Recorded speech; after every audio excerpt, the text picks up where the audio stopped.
Hey, family, Pastor Willingham here. Hey, in this devotional today from Second Samuel, the 12th chapter, verse 20, I want to share with you an idea here. Will you still have faith when you fail? Will you still have faith when you fail? You know, we're human. We're going to make mistakes in life, and we can't just worship God when things go right, but we also have to be able to worship God when things go wrong. And maybe the most important type of worship we have is not when things go well for us, but the most critical worship that we may have is when things go wrong, is when we need to be at our best in worship, because that's when we may become discouraged. That's when we may turn against God. That's when we may really be critical of ourselves to a point where we feel unworthy, and we'll stop going to church. We'll stop praying. We'll stop worshiping. We'll stop reading. But I tell you, will you still have faith again when you fail?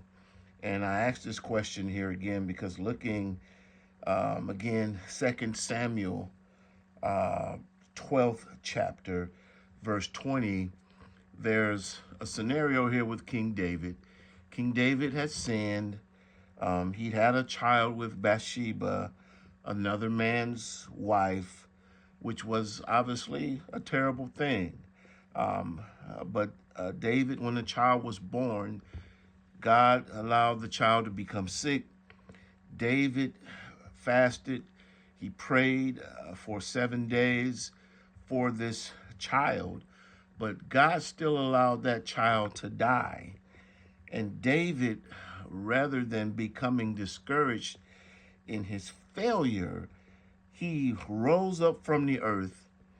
He washed himself and anointed himself and changed his clothes and came into the house of the Lord and worshiped God even in his failure, even in his failure.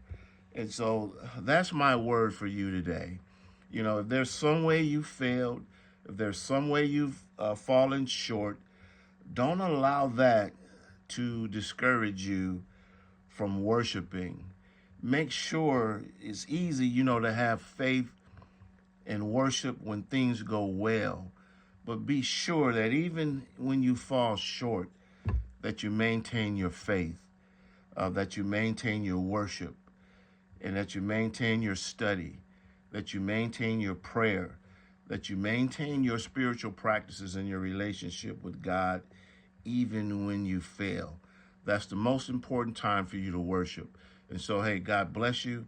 Have a great rest of your day, and I'll talk to you soon. Bye-bye.